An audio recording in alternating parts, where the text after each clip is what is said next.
just like you're going to see tonight, when there's girls who are feeling good, who are feeling open, who are signaling to everyone in the world, even though they don't even realize they're doing it, that they feel amazing, looking around, smiling, moving around, doing that like loud girl laugh that girls sometimes do, ah! And we're like, why is she laughing so loudly and obnoxiously? She's signaling to every single guy, hey, I feel good, I feel sexy. Come talk to me, please. And if you go and talk to that girl, as long as you're not just reeking of closeness and discomfort and, a stack of, as long as you're not just radiating that you're very, very close, she is going to give you a positive response. She is going to, light up. A little story just to highlight this. I was working with some guys, bar in New York City, and corner of the bar, there were 3 girls, by far the most attractive girls at the bar, hands down. Every other guy there saw them. Every other guy there noticed them. One of my guys says, man, I want to go talk to those girls. So we observed them for a little bit, observation, and they were just close as shit. They were all circled tight together, frowns on their faces, and I said, not yet. Not yet. Because the thing about all of this is that, if a girl is closed to start out, she's not going to stay that way. Some girls are. I feel bad for them because they've got some real shit to work through. But most girls, most people, what happens? They spend a little bit of time at the bar. They start having fun with their friends. They start to loosen up a little bit. Maybe she has another drink. Maybe a song comes on that she really likes. Maybe she starts talking to some good friends and they have some laughs. People will open up over time. You just give them a couple minutes, depending on the circumstances. So this guy said, I want to go approach him. I said, not yet, not yet. And sure enough, we watched some other guy, saw the exact same girl, just like all the rest of the guys did. He was the one guy who had the balls to approach him first. So he walked up and I said, give him 15 seconds. Girls will be rejecting him. Sure enough, about 12 seconds later, he was walking away with his head down. The girls were, closing in the ranks. And every other guy saw that. And no harm, no foul to that guy. He had the balls to do it. Props to him. Cheers to him. All the respect in the world. But all the other guys were watching them like, I'm not going to go talk to those girls. I'm not going to be the guy to get rejected in front of everybody else. Fuck that.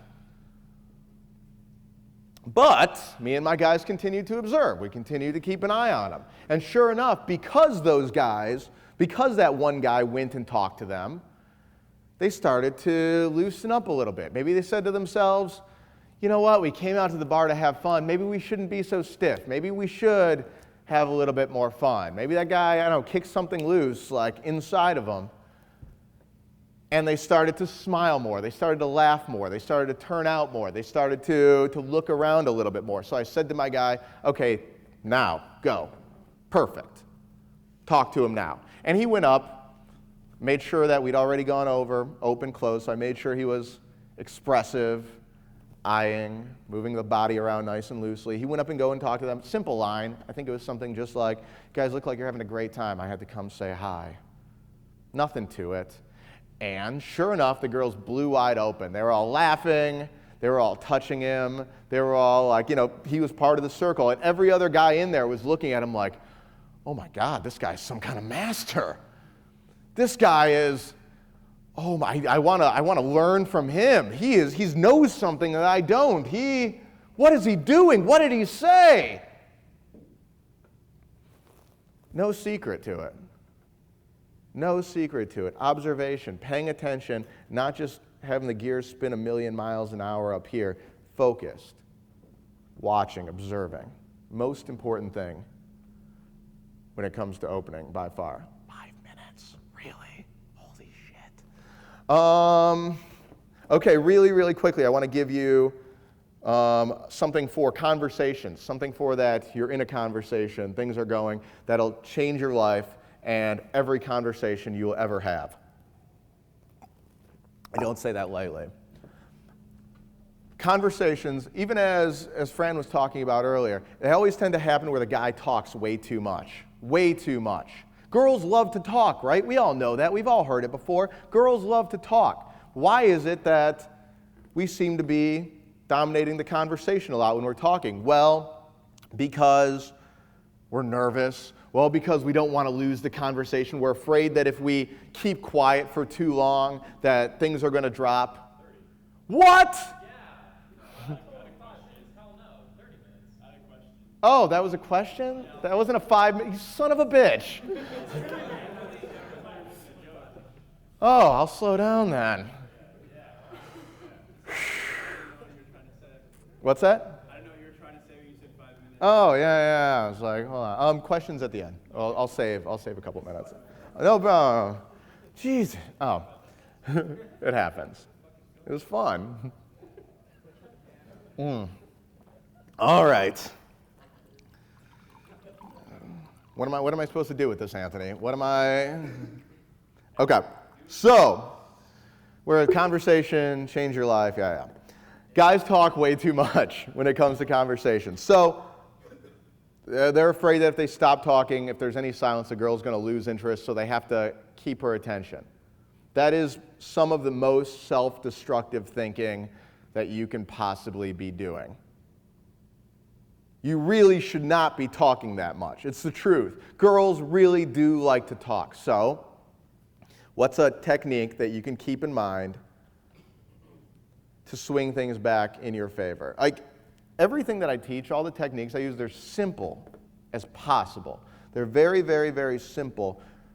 And why? Because when you're nervous, when you're going haywire, I want to give you like just a simple objective that you can focus on, concentrate on, and do that's going to have the most positive result. Why? Because everything that I teach is very simple, but it's at the same time it's very difficult.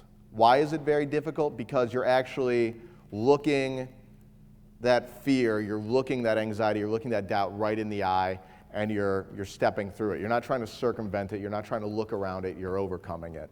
So the simple thing to focus on when you're in those situations, you're talking and you just want to do one thing, I like to call it the buffer.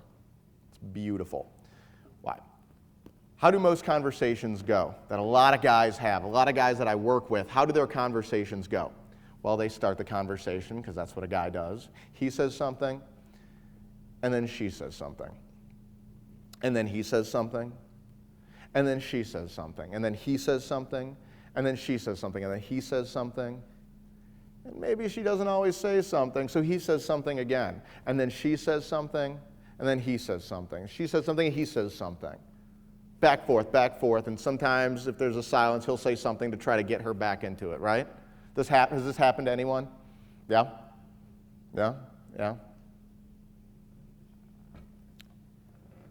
How would my conversations look? And especially in those first 5 or 10 minutes when you're not sure if, like, once she opens up, once you guys are laughing and you're having a great conversation and everything's flowing, I mean, shit, do whatever you want to at that point. But it's always in that time when you don't really know each other and you want her to be more into you and you're not sure how it's going to go yet and you're trying probably way too hard.